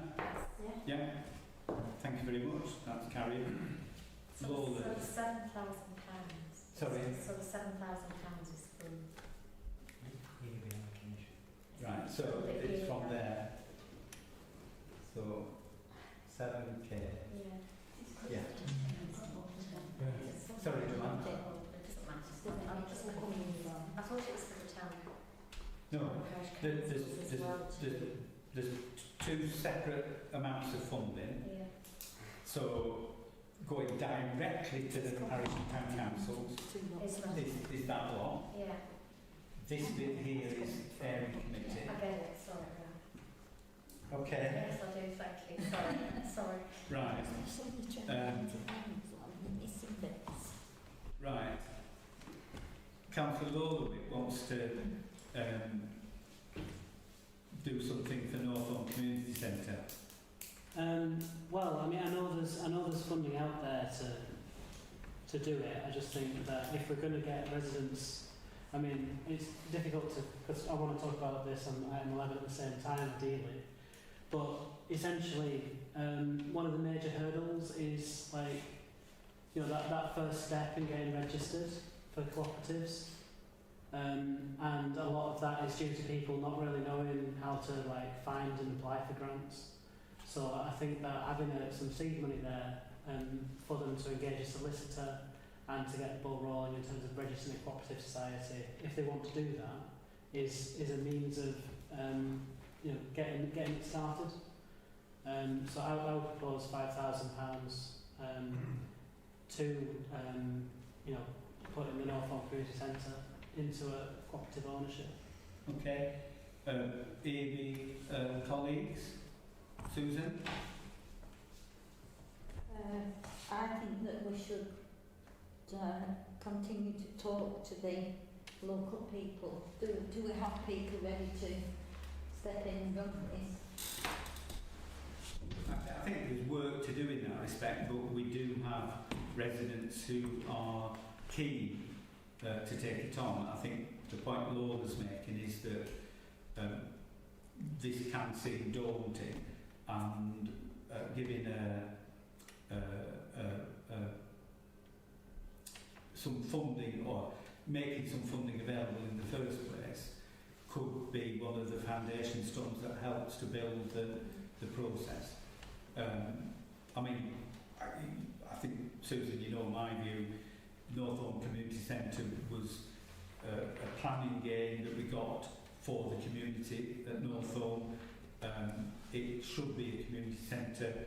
Together Housing are using it for storing documents, which I think is a travesty, and it's certainly been my wish to get it back as a community centre, used in the way that it should be used. And I think if Together Housing don't have a legal obligation to do that, they certainly have a moral obligation. They are willing, because I had recent discussions with them, well, a couple of months ago, they are willing to permit its use as a community centre, perhaps not on the terms that we would have wished. And the stumbling block previously has been the reluctance of Early Town Council to take it under their wing as you know, to make it sustainable in the future. I think Councillor Lowlwick's come up with an alternative model through the cooperative model that is very, very possible, and I think we should certainly be sort of looking to explore that opportunity. So, yeah. Sorry. Have you got anything further? Yeah. But we're going to talk about the project and get to item 11. At the moment, it's a proposal to earmark £5,000. David? Excused from the... Right. Do you want somebody to run you home? No, I won't. You should. Are you sure? I've stumbled back straight down. Okay. Right. It's moved. Is it seconded? Seconded. Those in favour, please. Thank you. Anything further on the legacy fund from this area committee? Yola. Just in terms of projects for Bonalty, I'll work today. Okay.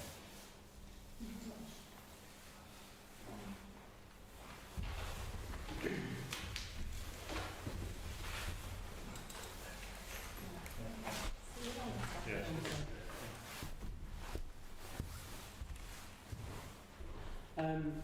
I mean, I've had a long aspiration to get a bridge installed across the canal at Whitworth Way, onto the canal towpath for pedestrians and cycles. And I think, given Pendle Council's long history of building bridges across community space and ethnicities, I think that'd be a great sort of long-standing thing to leave behind. Can we ask for a report to the next meeting on the feasibility, likely costs? Yeah, I mean, there's a similar bridge in the ABE list, Yeah. which is earmarked around 25,000. Well, Yeah. yeah. Right. I think it's a suggestion. We should look at it, see what the... And shall we, in tandem, ask Canal and Rivers Trust to give their views on that as well? Well, at the same time as feasibility. they probably have a stock answer to questions, which is no.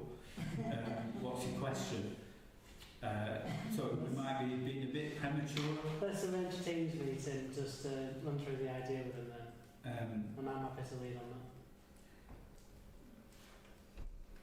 I'm not averse to that. I'm looking at my colleagues. I don't know to what extent the CRT would normally be involved in something like this. If it's obviously on and obviously over their property, but exploration. Well, it's the site of an old decommissioned bridge. Occupation bridge. So the footstones of the bridge are still there. And I think it'd be quite simple just to drop one on. Speak to a budding civil engineer. Not sure about accessibility on Danish and build ramps. Let's not get too into the detail. I think as a concept, if we explore it, if it's a non-starter, then clearly there'll be other proposals in the office. Yeah? Okay. Did you give a second? I haven't done anything with this one. This entire section here. So what we're doing is we're asking for a report on the feasibility. Councillor Lowtherwick, who isn't paying too much attention to the meeting, is suggesting that we have an initial meeting with Canal and Rivers Trust to see whether it's feasible from their point of view. Could I suggest that we expand the proposal a bit in the, you'll recall we've been wanting to get Rolls-Royce to provide an access off the towpath adjacent to Bankfield. So the logical thing to do would be to have a route that would, you could get onto the towpath at that location. It's actually called Banks Bridge.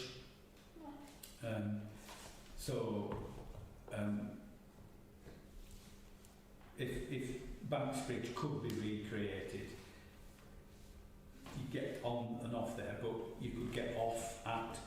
Courts Bridge and get down to the bottom of the Bankfield site through Rolls Royce land. Yeah? Okay? Yeah? Are we agreed on that? Thank you very much. Right, that's carried. Is there anything further on the legacy fund? No? Right.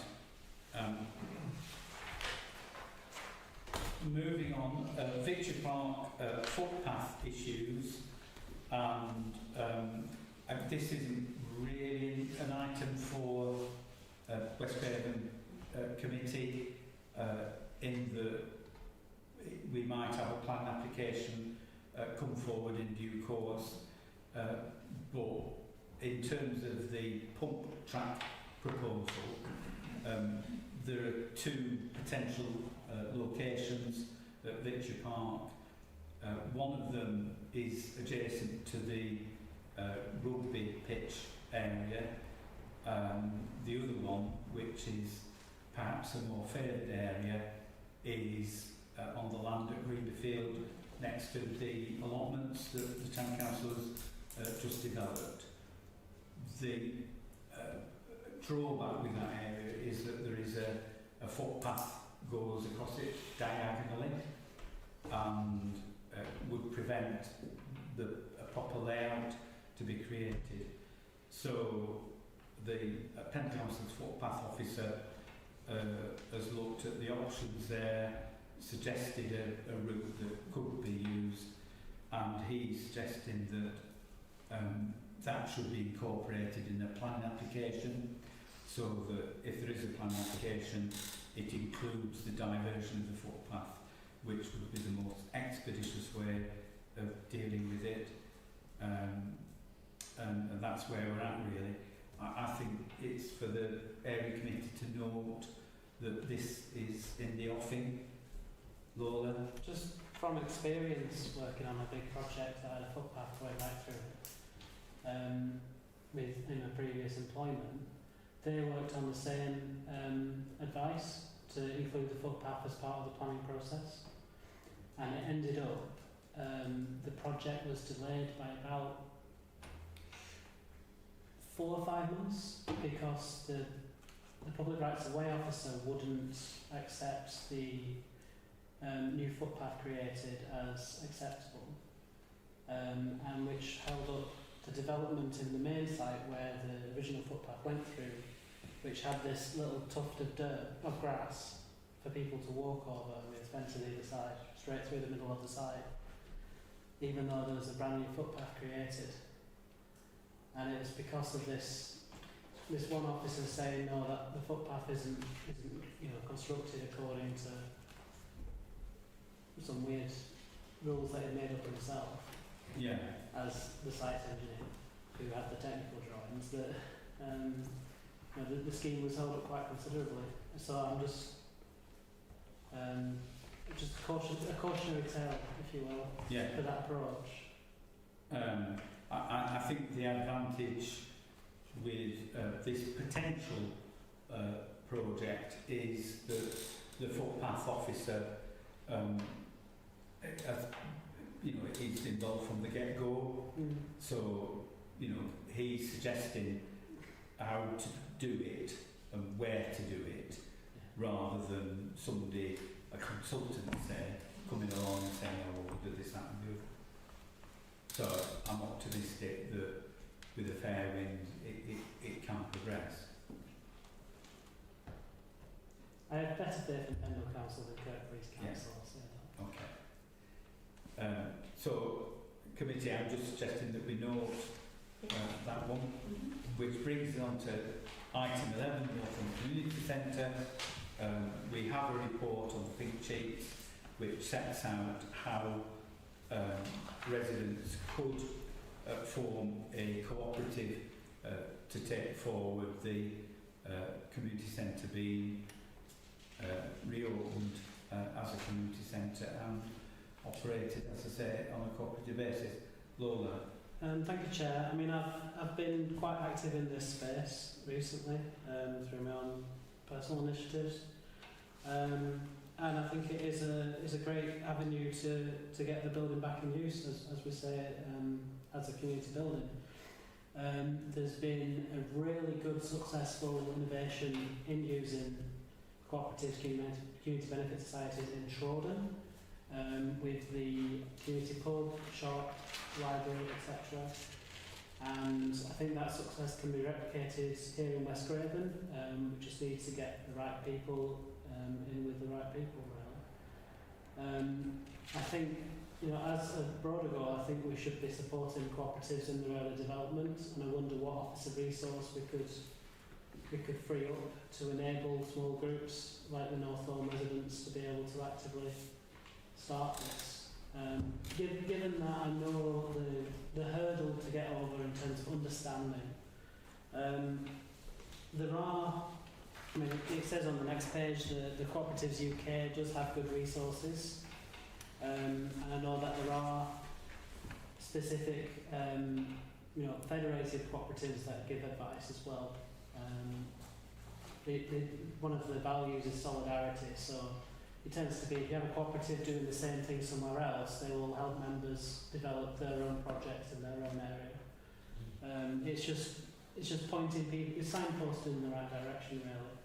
And I think, given that business cases, especially for assets like this, can be quite onerous, having that seed money and the ability to apply for further grants to enable that business case development, feasibility study, and the legal fees to register with the FCA would be necessary steps. Yeah. Susan? Would any of this be affected by the fact that they wouldn't own that building? I would say not. Yeah.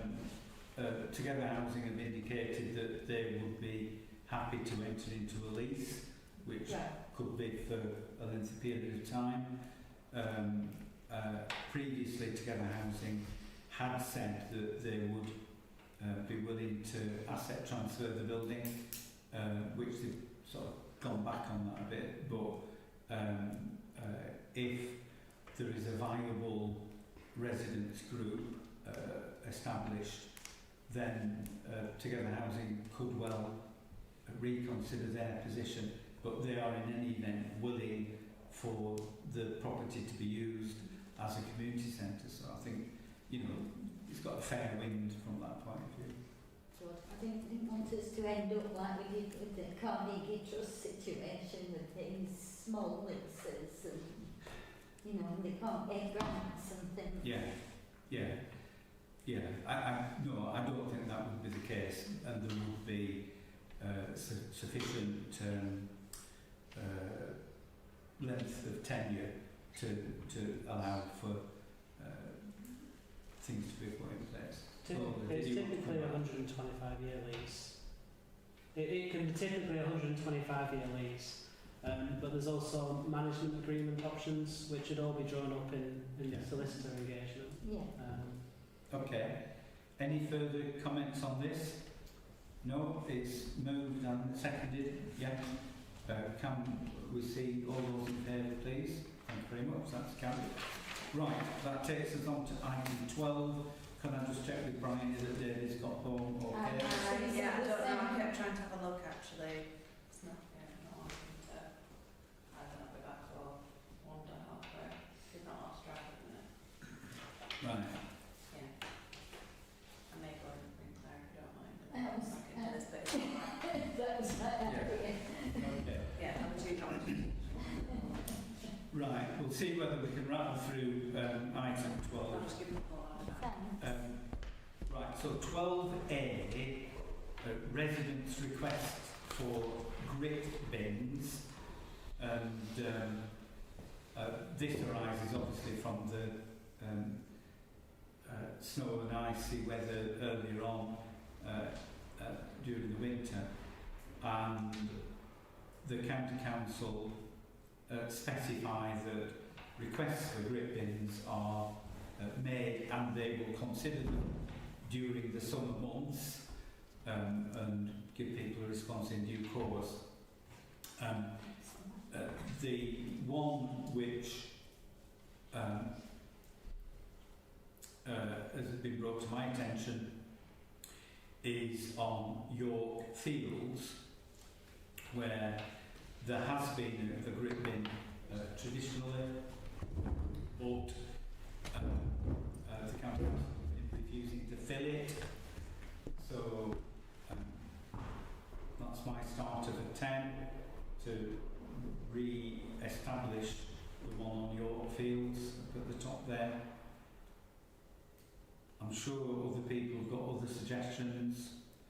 Quernmore Drive at Calbuck is another one.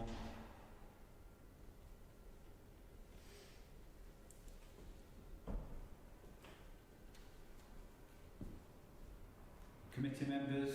I haven't had anybody approach me with anything about ribbons. Okay. Chris, have you got any locations? No, all the ones that should be somewhere are somewhere, if that makes sense.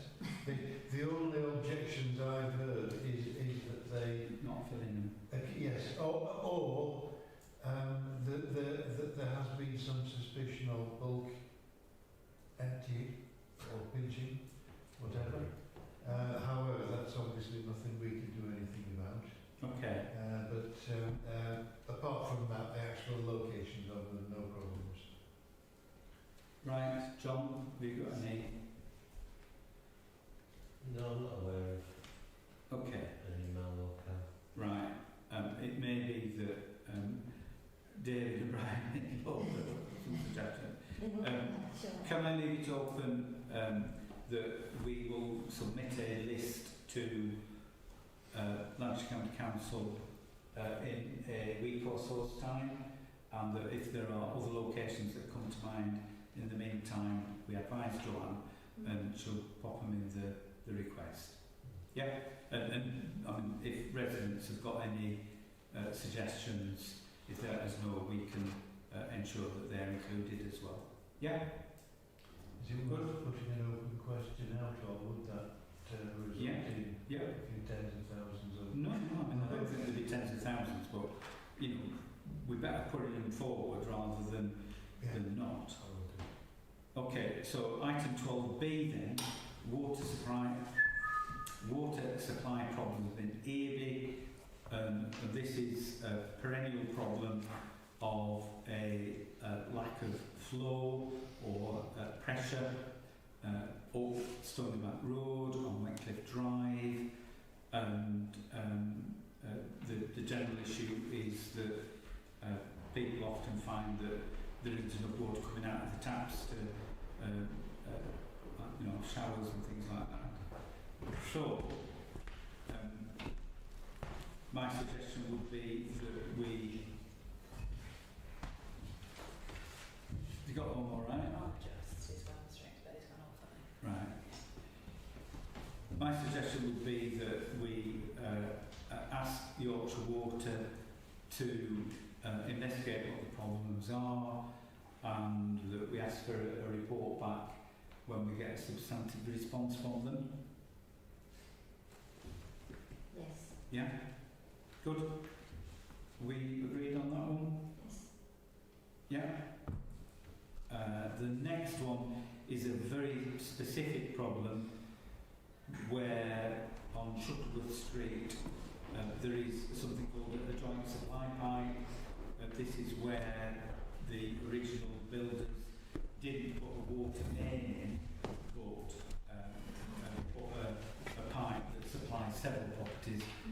Yorkshire Water are not responsible for it. It is quite a common problem, but it's not easy to resolve. Back in the day, there used to be grants towards doing this, and the water companies had a programme of replacing them with proper mains. I don't know whether that programme is still in place with Yorkshire Water, but certainly Shuttleworth Street is somewhere that needs to benefit from it.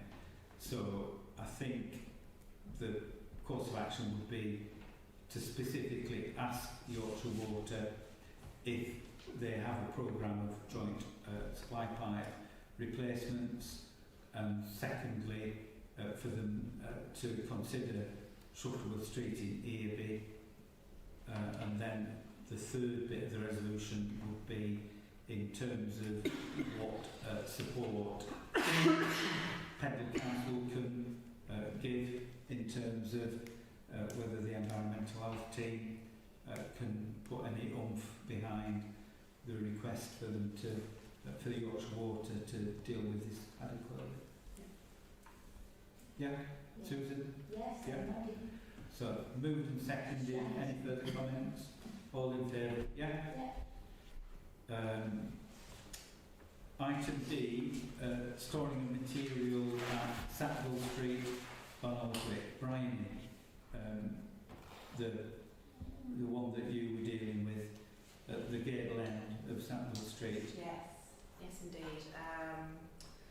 A resident has contacted me about this, and just to say, you know, what is there anything Pendle Council can get involved with regarding that, because it's nice, or it's risk to the camp, and everything isn't kind of properly signposted as should be. And is there anything that we can do to support residents in the area?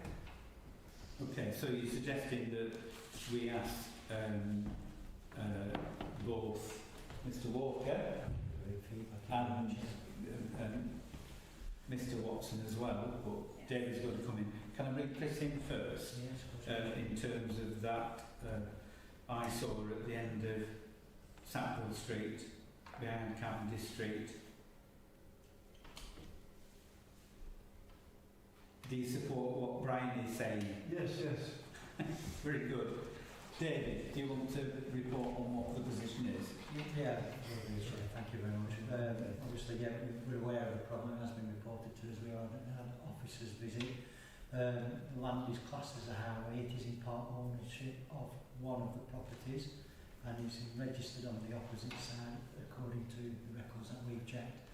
We would struggle to do something under what was previously section 215, or what is 215, on the worst side of the street, but clearly we know that there is somebody who is linked to these items that are blocking what is effectively an highway. So our community protection coordinator is going to make contact with the individual. They have had previous correspondence and had previous exchanges over the course of some years. And I think at this stage it will be informal, advisory, potentially then leading to more formal enforcement through community protection laws, community protection notices if necessary. So we are monitoring and just gathering evidence at this moment to support that case.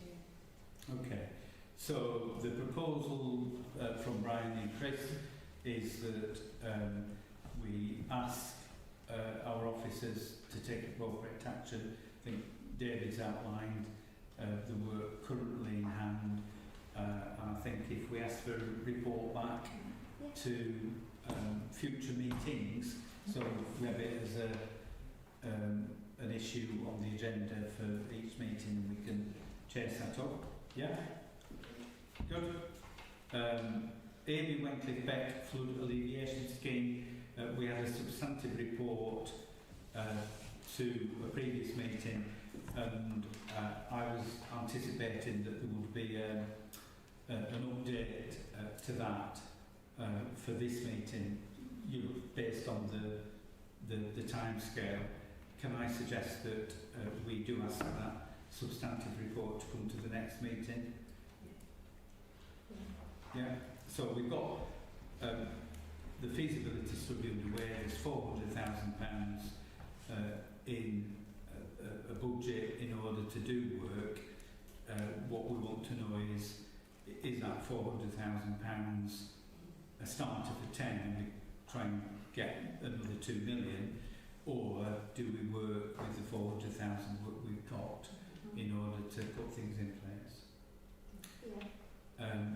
Robinson Fold Exceedance Channel, this is one where there is a regular issue for residents on Robinson Fold, which Councillor Whip knows all about, having dealt with sandbagging and flooding previously. Do you want to speak to this one, Lola? Yeah, I mean, is this sort of you thinking about the garage that built over it? Or are you thinking about the garage that was built over it? Well, it's not only the garage, it's all the rubbish that gets tipped and the residents can't get access to clear it out. It was left in a very unsatisfactory state, and who's got a key, who hasn't got a key, and all that sort of stuff. Yeah, for the top area, next to number 20, is it? Is it number 20? It's adjacent to 1-4. Yeah. Yeah. There's the inlet to the culverts, and then it runs down. And then you've got the exceeding channel which runs behind the properties. Yes. I mean, in regards to this, in terms of access, I mean, I do wonder, I mean, I know this is sort of completely separate to the exceedance channel, but that top area, I do wonder about, you know, given Pendle's history of, you know, working on schemes where we've got water problems, that could be a potential legacy fund project to turn it into a micro park, which would both improve the access and improve people's, you know, knowledge of the area in terms of, you know, how the water is handled, and it would give greater import to the maintenance of that as a community asset rather than a hidden liability. And I think that would be a long-term solution to let, you know, the people of that area take proper ownership of the problem. In terms, you know, such as like Cornwall Place, the micro park there. Okay. I think that's a wonderful idea. At the moment, the residents are more concerned about clearing the channel or getting the channel cleared so that they don't get flooded. So you perhaps want to, like an immediate course of action, an aspiration to do something above and beyond. Yeah, I mean, we've had residents get down there to clear it out previously as best they can. They can't get in at the moment because it's all locked away. It's all locked away, great. I mean, you can't get up from the top, from the bottom end, because, as I say, someone's built a garage over it. I mean, we looked previously at planning for that, and can we... I don't think there's any planning locus. No. Well, it was built without permission, I thought. Right. Yeah, but I think so long ago that it's... Yeah. Could I suggest that we ask for a report, and you can encompass both the immediate problem of how we deal with the legacy channel and the aspiration to have a I mean, I do wonder about you know, feasibility. Does that exceedance channel need to be in place? Could there be upstream management of the storage of water to alleviate the use of that? From past experience, Lola, when there's really heavy rainfall, it just sheds off that hillside and goes into the exceedance channel.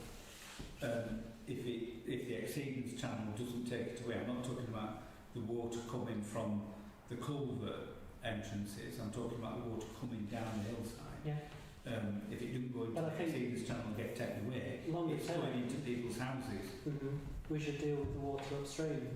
And I think we need to have a look at, you know, can we do some flood alleviation schemes on Wheats to reduce that water shed? We're not on Wheats. That Wheats goes into... No, we're on Ambleside Avenue, Coniston Avenue, and not Federation Street. I'm trying to understand where the water comes from. It's that built area where the water comes down. Weeds doesn't come into it. I'm just thinking where the water comes from. Down the streets.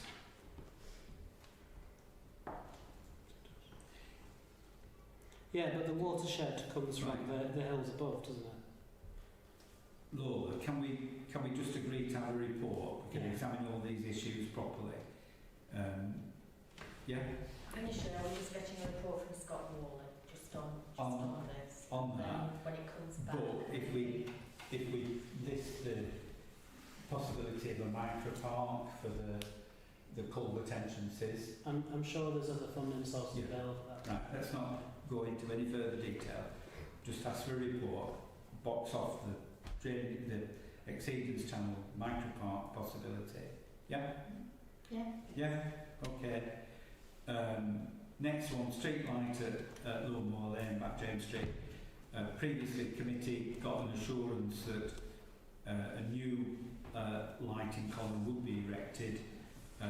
The county council have said that they were going to do it early this financial year, on the 31st of March. They haven't done it, and the latest news is that they are not going to do it. They couldn't find somewhere else to put the light, and they just walked away from the problem. My suggestion, Chris and Bryony, is that we pass a resolution demanding that the county council put the street lamp up because of the elderly people tripping along unmade Lowmore Lane. Yes. Yeah? Yes. You need a proposal. And we do indeed. I propose. Is it seconded? Seconded. Right, moved and seconded. Agreed. Thank you very much. Problems with Northern Power Grid supplied, including continued lengthy delays for connecting street lights and the surge affecting digital controls in Barnoldswick. Two issues there. We had the very, very protracted failure of Northern Power Grid to sort out the lights on Avon Drive. People went virtually the whole of the winter without lights. There were 5 of them out. Talk about being a black hole. And when they repaired those lights, and it might have been coincidental, but they replaced a fuse in the main substation in Barnoldswick, which knocked out lots and lots of digital controls in the town. The half the town had all its street lamps on during the day because of the surge. It knocked out a pump in Victory Park Pavilion, which then failed to operate. I'm pretty sure it knocked out our central heating controls and probably plenty of other people's too, but Fort Warren to put 2 and 2 together, and it was Northern Power Grid's failure to control this surge that caused all these problems. So I think what we ought to be doing is asking Northern Power Grid if they're going to come clean on this and actually compensate people for any loss that they might have incurred as a consequence of the surge that they allowed to go through the system. We might have to declare other registered route tests as part of the Town Council though, because part of the damage was to Town Council equipment that they did that. Can we take that as read? Yeah. And then the other issue is this length of time that it's taking to actually attend to these problems, which it's not reasonable for people to be 4 months without lights over winter. And I'm not just talking an odd one that's out, I'm talking 5 in a row, so that the whole of Avon Drive was affected. So again, taking that up with them, we content to do that? Good. And then the last item here, Lancashire County Council's Highways Capital Programme, which, insofar as West Craven is concerned, is non-existent because there isn't a single named resurfacing scheme in the whole of West Craven. The only one that's anywhere near close by is a tiny single track road in Falbridge, Mosshouses Lane, which admittedly is in terrible condition. But in the meantime, we have Street in Barlick, we've got Meadow Way in Barlick, Valley Drive in Barlick, Park Road in Barlick, Moorgate Road in Barlick,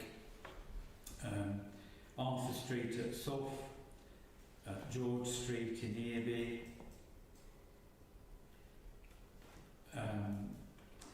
many more, which are all in desperate need of resurfacing properly, not just potholing.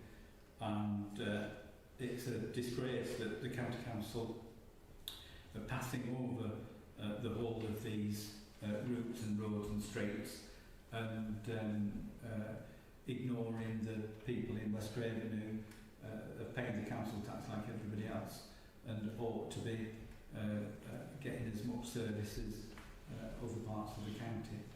So my proposal is that we do write to the County Council and say, you know, it's a disgrace, these are the list, and that we expect something to be done on all of these routes. Could I again suggest if there are any other locations that people want to put forward that we give a grace period of the next few days for, well, let's say, because there's Easter, isn't there? So if people could put them in before Easter, yeah? I'm away all next week, so actually... Sorry? I'm away all next week, so it might be better to give them All right. 10 days or so. Okay. And 10 days. Yeah? Yeah? Any further on that one? All those in favour of that? Thank you very much. That's carried. Outstanding items, former school playing field off Clifford Street, site visit being arranged with LCC. That is in terms of LCC estates. However, sorry. We've got a date Yeah. now. Oh, have we got a date? Yeah. Yeah, I think you've accepted the site visit. Have I? Yeah. Go on. is that the one at 10:30? Yes. When In is the it? morning. Is it the 12th? Was it the 12th of May, Susan? Right. Some, We've got a date. That's something fine. like that, yeah. Good. I'm not sure. Right. Can we just renew our request for Clifford Street to be sorted out, which is where the road is subsiding into the field as a consequence of, you know the story. Yeah. Item 14, Lola, is exclusion of press and public. Would somebody move that? Yeah, and seconded. Sure. Can I thank everybody that's been watching or will watch this in the future. Thank you very much for sticking with us.